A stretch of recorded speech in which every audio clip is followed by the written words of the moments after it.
Hello everyone, thank you for having me. I'm Brittany and I am the founder and owner of Brittany Detroit Agency, which is a talent management company and influencer marketing agency.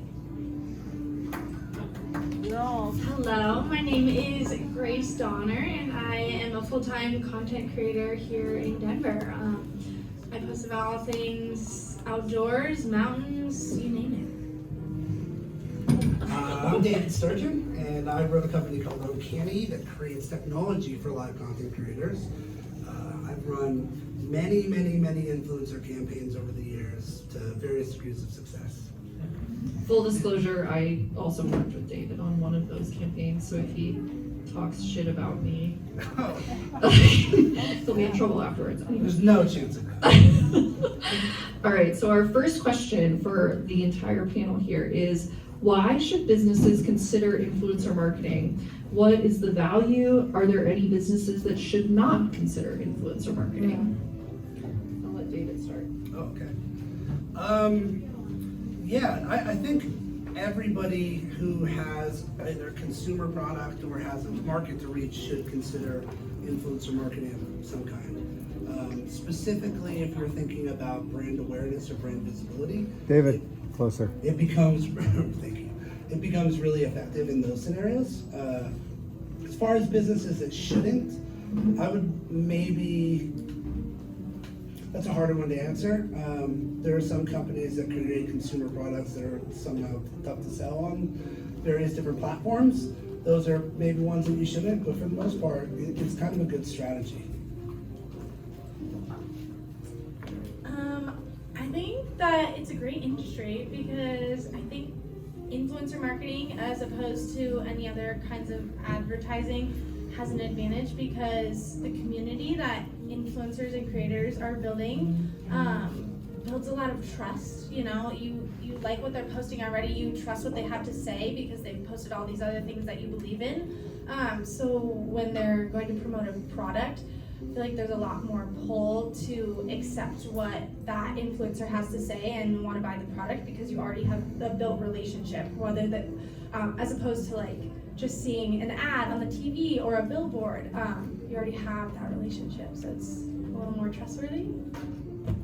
I second that for sure. And then another thing to add to that is like when influencers are creating content with their audience in mind, they're already predicting the questions that they might be asking. They know their pain point, like they know their audience's pain points.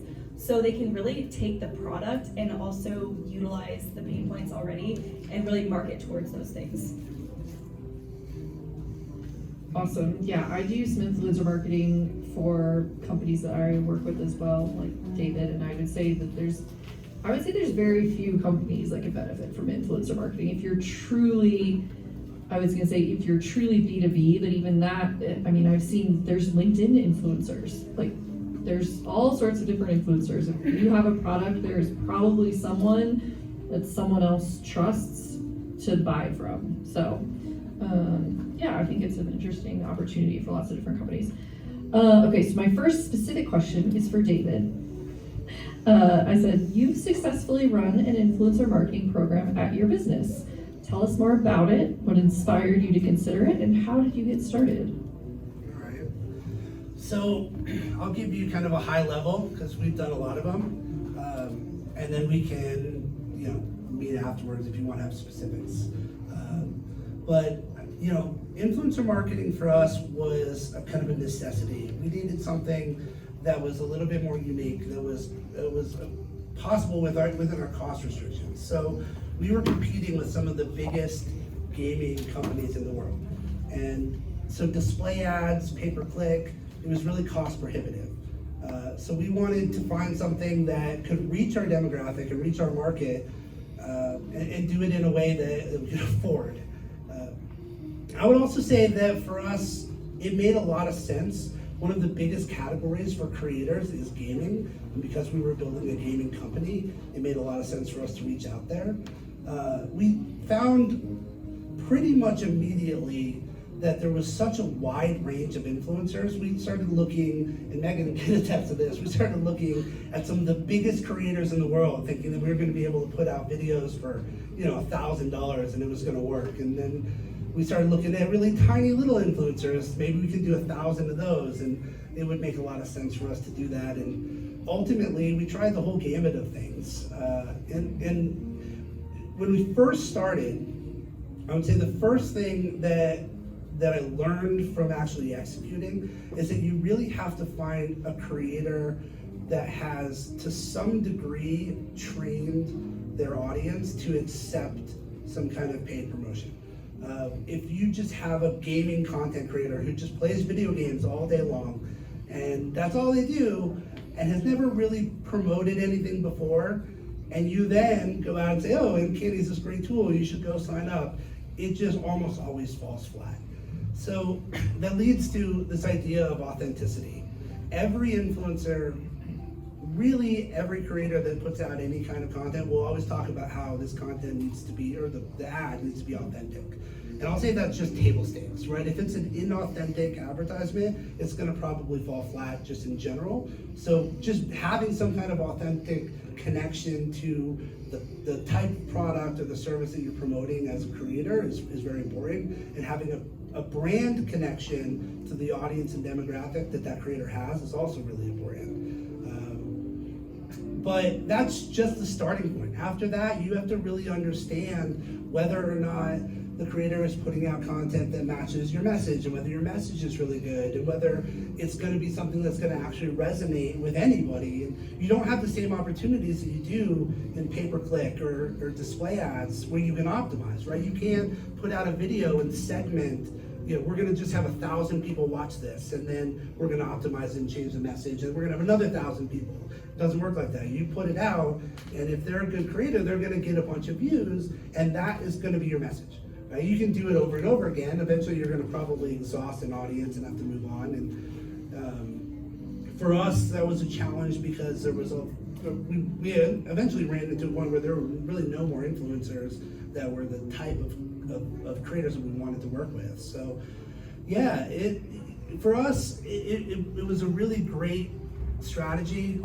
Again, it was because we didn't want to spend hundreds of thousands of dollars on display ads. So, yeah.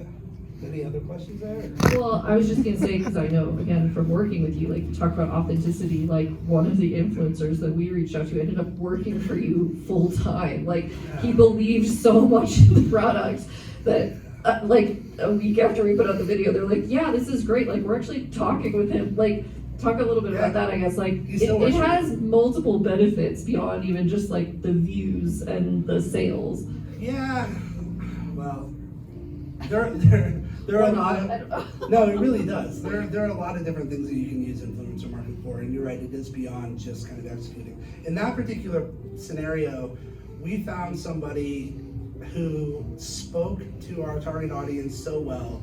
He was just a genuinely authentic person, and the way that he got excited about what we were doing was so compelling that we brought him on, like pretty much immediately. I think it was right after the first campaign. His first campaign actually did pretty well too. I think on the scale of all the campaigns we run, he was one of the top kind of, various different metric producers. But yeah, he came on, he became our social media manager. He ultimately created an entire kind of social media empire for us to some degree. All of our channels now have tens to hundreds of thousands of viewers because of him. So it was a really, and look, I can't say that that's a common thing that's going to happen. Most of the time these are much more dispassionate and much more transactional. But in that particular case, it was just a really good match. And I think one of the things that we learned from bringing him on more than anything else is that you really do have creators who are good at advertising and are actually creating compelling, exciting, communicating a compelling and exciting message. And that's really important. If you're dispassionate or if you just don't understand how to do it, and here's a great example of that. If you don't actually have a call to action in your message, your video's not gonna do anything. So, yeah. Yeah, I remember, I think he was like the second or third person that we worked with. And it was honestly kind of like, from that point on, sort of like a letdown almost. Like, nothing really did as well as he did. Nothing was really as exciting as he was. And also, like, I don't think you guys paid him hardly any, I mean, obviously he ended up making money off of you, but which leads me to my next question for Brittany, which is, let's talk about budgets. This is not free. Influencer marketing is not and should not be free. We were just talking at dinner about one brand that really embarrassed themselves online today, way undervaluing the content that they were asking people for. So Brittany, who runs an agency that represents a lot of creators, and she does a lot of work negotiating and pitching and coming up with contracts for her creators. What should these businesses be considering when they are setting their budgets? What's a fair price for somebody to offer a creator for their work? Or how do you come up with that? Two mics. I think the bigger question for budget is like, how do you make the most out of your budget? Because everyone's at kind of a different scale or different point in their business. So there's going to be people that have like $5,000 to work with, and then there's others that have like hundreds of thousands of dollars. So how can you make the most out of that particular money? And I think the first thing is like, what are your goals and how do you define success? I think that I've worked with a few different brands that just kind of like want to do influencer marketing, but they have no definition of like, they want 50 link clicks or they want 5,000 views for X amount of dollars. And when a brand comes to me and they can say, I want a $100 CAC or I want a $15 CPM, then we can like really start to discuss like, okay, this is what good looks like. And then we are also now a partnership where my influencer doesn't hit that $100 CAC. Can they make an extra like story post? Can they do like an extra in-feed something or other? And like, can we get closer to that CAC together? And I think when brands approach it that way together, then we can like make sure we're on the same page, and we're also like partners together in making sure that we're getting to your goal.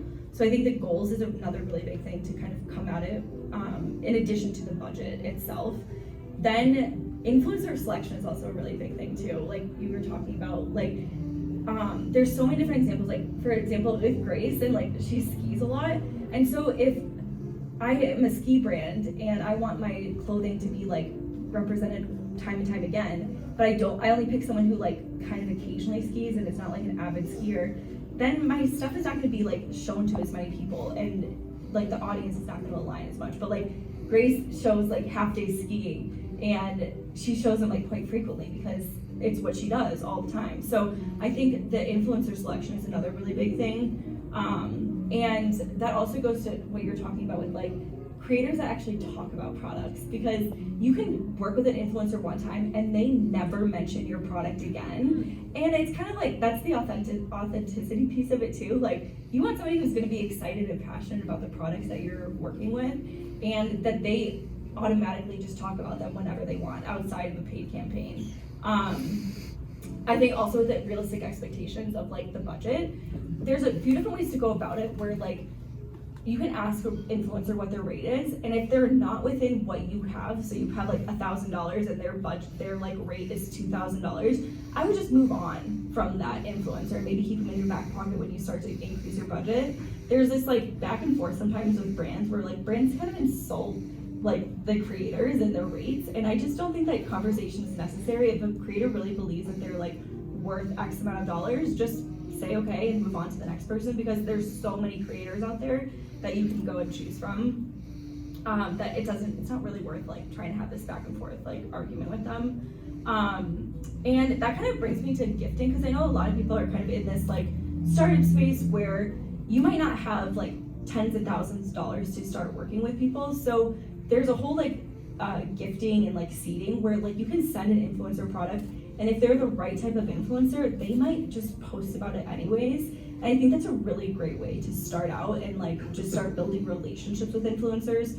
Because the other thing you could do too is like if you send a product to an influencer and they never post about it, then you know that you're probably not going to work with them again. But there's influencers that post about it. Like one of my creators recently just got gifted a dog crate, and she made 2 videos and posted them on TikTok and Instagram and got over 2 million views. And her audience is a buying audience. They really trust her recommendations.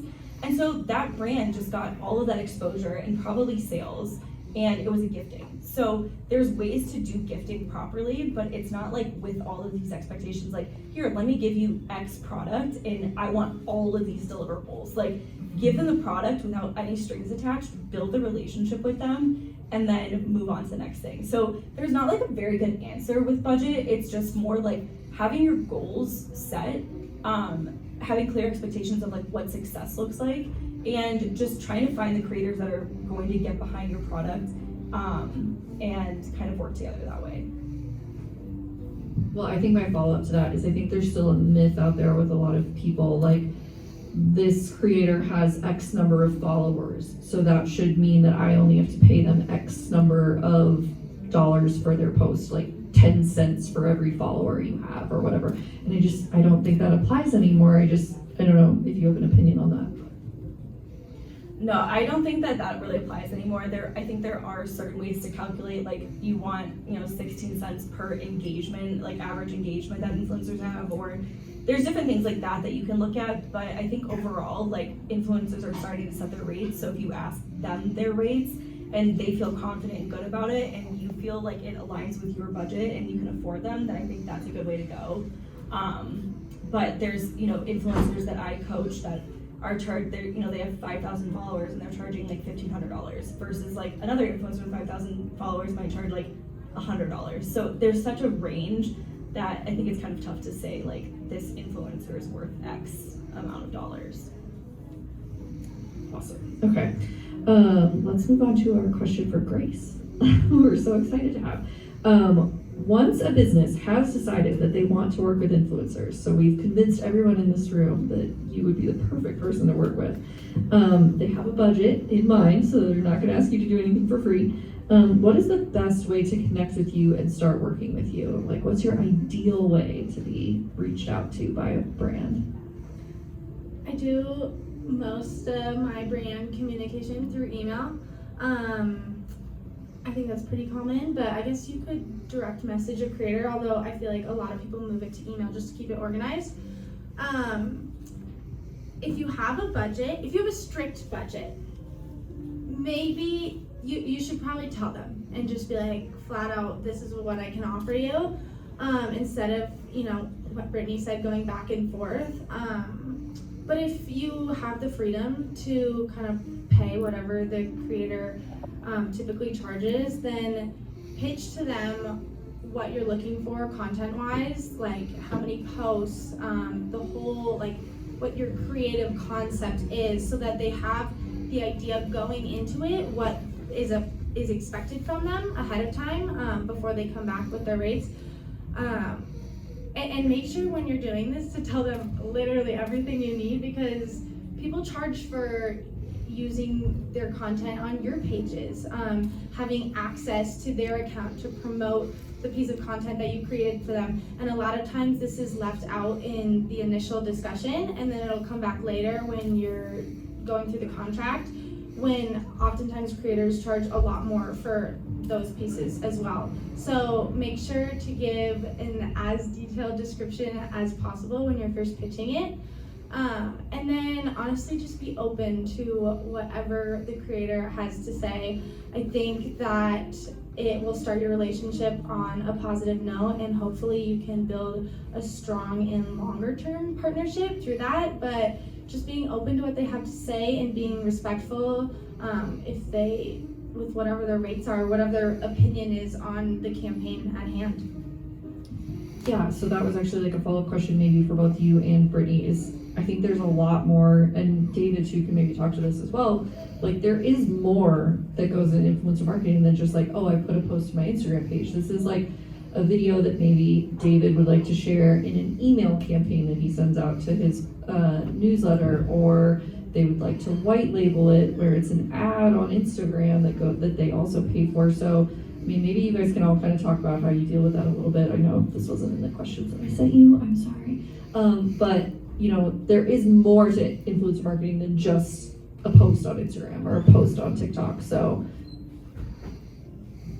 I want to say one thing that Grace said too, like sharing your creative vision or concept in the initial outreach, or even the goals, because I think if a creator's honest and good, like they can suss it out and say, okay, actually, this is not gonna perform well on my page, like, you want this sort of messaging, like, my audience is not gonna be receptive to this whatsoever, and then you guys can like move on, or like, you know, go your separate ways, or maybe try and pivot your campaign or something. But that's, I think, very important, because it's not worth like going all this back and forth to then get the creative brief and then see that it doesn't really align with the creator's audience or their type of content too. But with usage rights and with exclusivity, like with exclusivity, you're asking the influencer not to work with similar brands in that category. So ultimately you have to compensate for that, because if another brand comes by and says, hey, I'll pay you $5,000 for this, I need to know that like I'm gonna be covered for that, and I'm missing out on another $5,000, or my creator's missing out on $5,000. And the same thing for like paid media and whitelisting, like especially with whitelisting, with utilizing the creator's name and likeness, typically that type of ad performs better because it's being run through the creator's account versus the brand's account. And so there's going to be like, oftentimes between like a 25 and 50% charge of their rate every single month. So that's important to factor into like your ad strategy and paid media strategy as well. Would you like me to say more about it? Oh, wait. Okay. Wait, you go first. I need to think about what else I have to say on this topic. Sure. You know, one of the things that we did is we looked at what other brands were doing, and we tried to see what all the components were, because we went in very green as that we didn't know that, you know, you could actually buy tweets, or you could actually buy that. We just thought we were going to pay people for a plug on a YouTube video, and then that's where we started. And then learning that there's all these other elements to it and all these other opportunities, and in a lot of cases some of those other opportunities are far, far more valuable than just the first engagement. I would say if you can find other people who are doing it well, this is one of the times that I would also advocate for an influencer agency. If you can actually go through the process with an agency, you can start to see what all that inventory, I guess, is kind of there, and they can describe, oh, well, this particular creator, you know, provides these kinds of services and these kinds of opportunities, and you can get your head around it.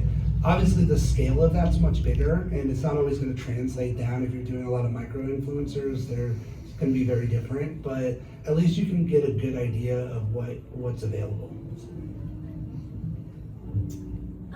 I guess going off all of this, when you are kind of brainstorming what you want from a creator, whether it's those usage rights or whitelisting access, I have found it most beneficial to, like, for creating like higher conversion rates and stuff, to build a longer term partnership with a creator. So when you are doing those usage, maybe, you know, ask the creator, like, can I have usage for the month, and then will you also post another video maybe like in 2 months about it, and like what Brittany was saying with the gifting stuff, if you're already giving them product, hopefully it really works in their content as well. So in between those two posts, in that month or two time frame, they're also just using your product throughout all their videos, so that their audience can constantly see that they love your product, they use it every day, and I just think that it builds a lot stronger of a relationship,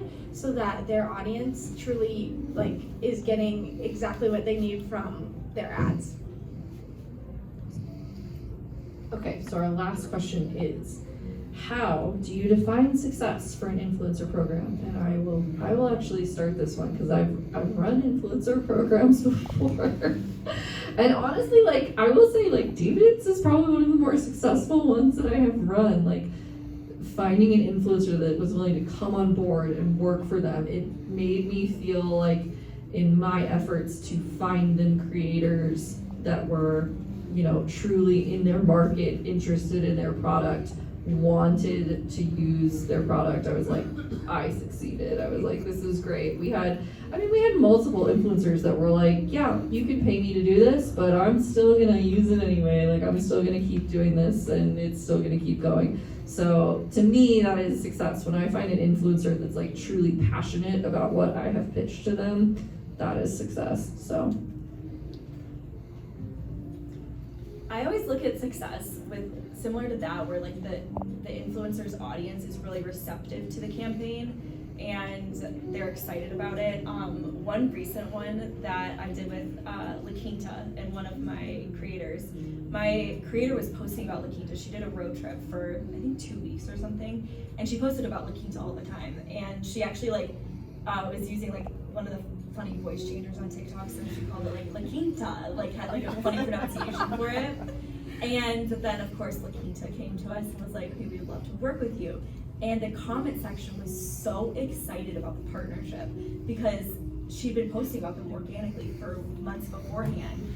And the partnership just did really, really well. I think the agency told me that out of 4 people, her post was the best performance. So I think the organic alignment with the creator's content, and then also just being really on the same page with the brand.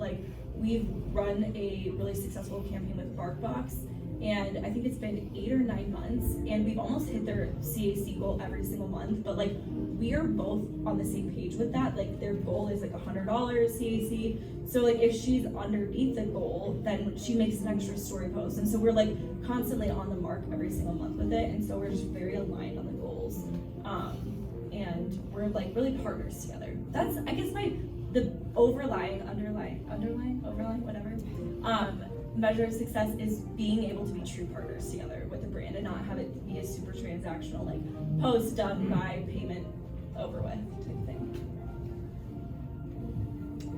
I completely agree with everything you had to say. I love the long-term partnership so much. For me, after a partnership, the way I evaluate its success is, again, seeing how my audience responded to it, whether that's positive feedback in my DMs, in the comments. Maybe it is those engagement metrics of a lot of shares or a lot of saves, but just seeing that my audience really liked the advertisement that I made, because it makes me excited about possibly working with them again in the future. If my audience did not really like the ad a lot, then I don't really want to work with that brand again, because there's a big gap between me, my audience, and the brand, and it just wasn't a good fit for me. So I would say just positive feedback from everyone. From the advertiser's perspective, and specifically because I'm a data nerd, all of the metrics matter a lot to me. So when we say CAC, that's customer acquisition cost, if you didn't know. Click-through rates are important when you provide links, conversion percentages to views. Essentially, all your very ROI metrics mattered a lot to me. All of the things that you guys talked about I think are really important to maintaining a positive. And I also would say that you probably can't create really good brand or really good campaigns in general unless you have those kinds of long-term relationships and connection between the brand and the creator. But the metrics matter so much, and they're measurable. And if you can define very clearly what your goals for success are, that are reasonable, that are not outrageous, that are educated and informed, because I've been on both sides of that, you'll be able to replicate it across the industry. And that's really important, because you can only run, even if you have a creator relationship, you can only run it for so long before the money runs out, or the relationship just comes to a natural end, and then you're going to find other creators. And so ultimately you're going to want to be able to learn and grow and replicate it. So, and metrics will tell you all of that. All right, that brings me to the end of my list of questions. Now it is your turn. Does anybody have any questions for our panelists? Joe. Do you guys use Creator IQ or things like this that sort of, I see nodding. So software, how does it play into the metrics you see? Megan, re-say it for video. How does software, there's multiple different software platforms for creators, Creator IQ, how does that play into your work or how you work with creators? I don't actually know. I'm just told to log in on the software. Does that get better? There are a lot of tools that help you find creators to various degrees of effectiveness. I've never really found one that I like using. They're all relatively surface level, and nothing I think can replace the direct conversation that you have with a creator or an agency. So I would say that if you find software like that, then you should use it to kind of start your search. There are more and more programs now that the platforms themselves are providing, like TikTok and YouTube, to kind of help facilitate these deals. And still, to me, they feel a little bit hands-off and dispassionate. I've not used them personally, so I don't have a whole lot of direct experience. I know that Sean, the guy we hired, is doing that on his own. He kind of creates these videos through this system that are for brands, and he makes a little bit of extra money that way. So it is being used, but yeah, to my experience, working with an agent or working with a creator is the best way. I think for gathering data, like high level data of like engagement rates and like average views, average likes, average comments is really helpful for those things.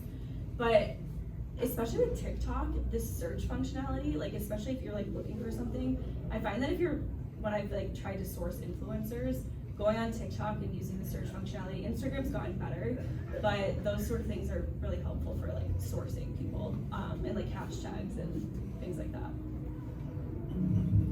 If one or all of you hadn't agreed to join, I was definitely about to reach out to like some people that I knew at one of those major platforms, and I'm very glad now that we didn't.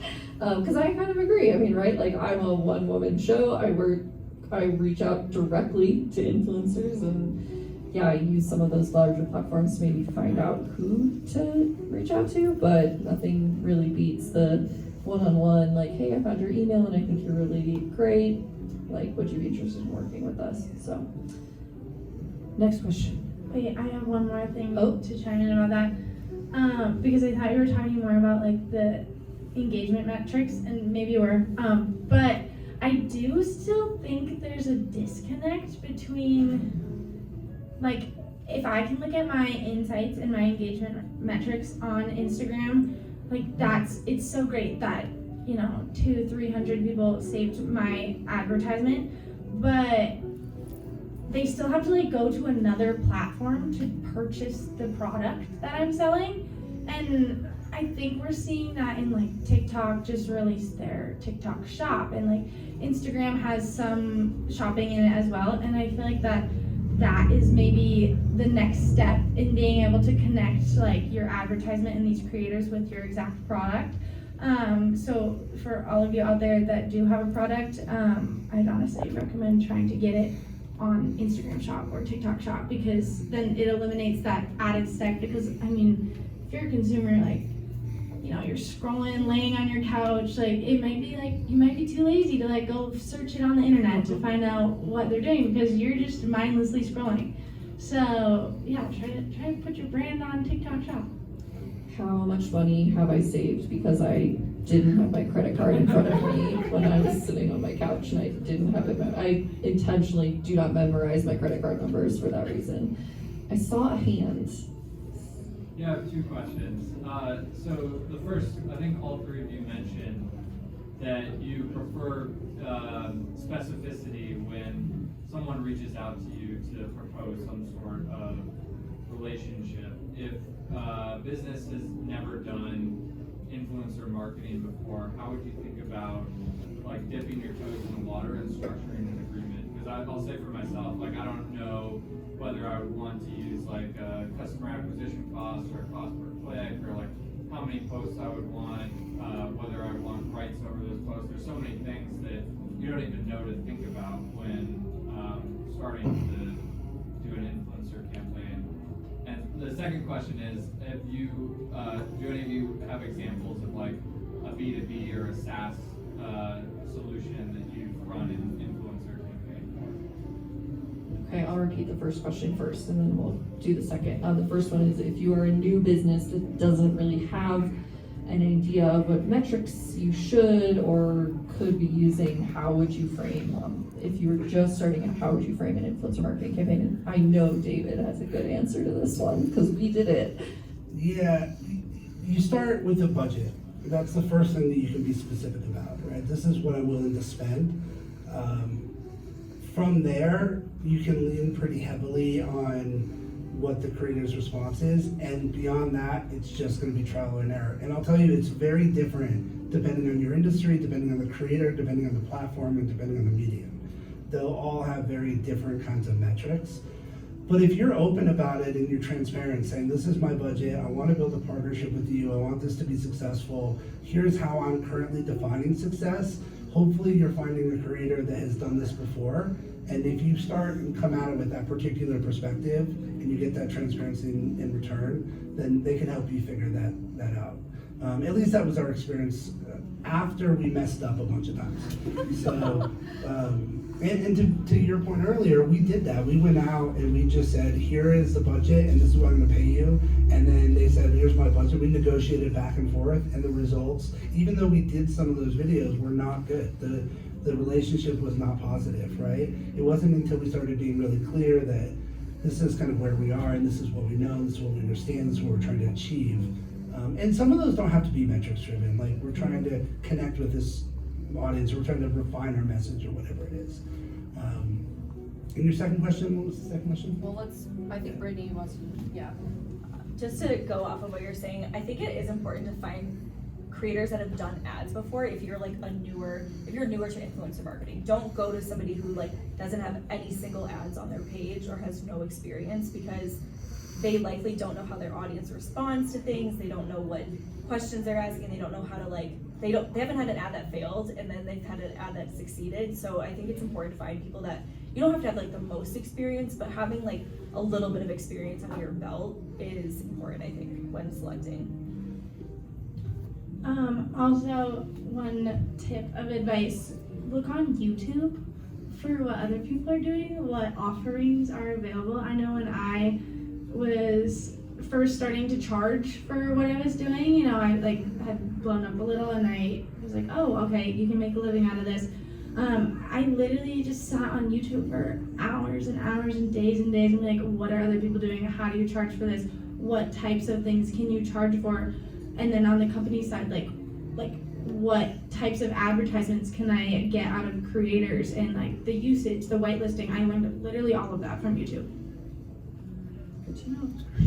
And now I've totally forgotten your second question. I'm so sorry. The second one was. Oh, yes, examples of B2B essays. I think David might have an answer on that too, but. I think that the most successful B2B campaigns I've seen have been on podcasts, believe it or not. I think I've seen a few email marketing on YouTube. Constant Contact, I think, comes to mind. But it's a good B2B SaaS is a difficult thing to market with influencers, and that's what I think Megan was hinting at a little bit. There are a lot of creators that create content for businesses, and so you have to be really specific about the creators that you're finding. And also, I think a little bit more specific about the platform. Be clear about where your audience is, right? Are the businesses you're trying to sell into, are they listening to a lot of podcasts? Are they watching a lot of YouTube videos? And if so, what are they watching? And just start there, and then you should be able to find some examples. Yeah, I think that it would definitely be more of the type of creators. I'm kind of thinking about coaches or agency owners, but within the coaches or agency owner type of businesses, are they talking about technology and platforms and the things that they are utilizing in their business? Or are they only selling their services? Because I'm thinking of Zapier is one. Yeah. Would that be fall under kind of what you're talking about? Yeah. And those creators a lot of them are coaches or agency owners that I've seen the ads for, but they do a good job of mixing in helpful programs or things like that, instead of just talking about only the services that they sell type of thing. We're gonna make Eric the next B2B SaaS influencer. All right, any other questions?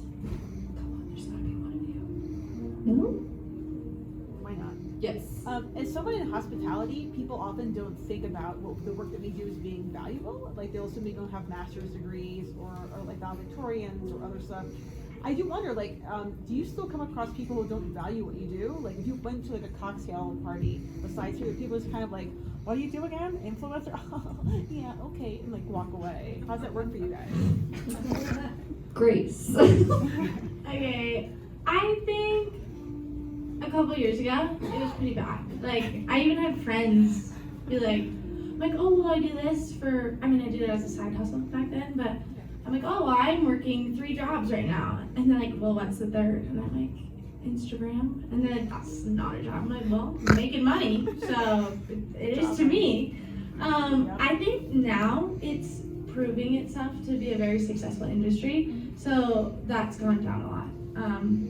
Yeah, I don't think that it's as bad as it is. You still get like haters, especially online. Like, there's people that will hate on you making a living for it online, and they'll be up in your comments and your DMs about it, but they're not doing it, so they can be mad. I don't really care. I still get kind of embarrassed to tell people that my dog has 10,000 followers on Instagram. I don't know. It's weird. Yeah, I get a little embarrassed sometimes when I don't come out and like, oh, I'm an influencer. I'll be like, I run digital marketing campaigns and I work for myself. And then when they start to ask more about it, that's when you kind of come out and be like, oh yeah, I'm an influencer. But there's a lot more to it than that. That's why I don't like saying like I'm an influencer, because there's so much behind the scenes that goes into it. Why don't you tell us a little bit about what goes on behind the scenes? Oh gosh. Well, behind the scenes for me, I don't do it solely, like paid partnerships are not my sole income. I also do a lot of, this is actually a great thing that you guys should know about, user-generated content. Companies will pay me, and a lot of people, to make videos just for their website. Then you don't have to like hire a whole production team to make them. Yeah, they'll pay me, and then it's their video forever. They can use it however they like. So I did that. I also work with agencies doing freelance work. A lot of it is UGC, but more on like a consistent basis. But I would say other behind the scenes stuff is, doing those like negotiating contracts, setting up calls to talk about the company's goals, the creative side of thing. Like, you will make whole creative briefs and submit it to them, word for word what you're gonna say in the video, and then they're like, great, this looks great. You go film the video, and then you send it back to them. They're like, well, we don't like that you said this. I'm like, well, I wrote that down before I filmed the video. So there's like so much back and forth that by the time the video comes out, I'm like, I spent countless hours and days on this video that you would never know. So it's not just posting pretty pictures on Instagram. Oh, dang. All right. Any last questions or things that we didn't cover? Okay. Thank you so much to all of these people. They have agreed to be here for nothing, and they get paid a lot of money for their advice and time. So please give them a huge round of applause. Fantastic.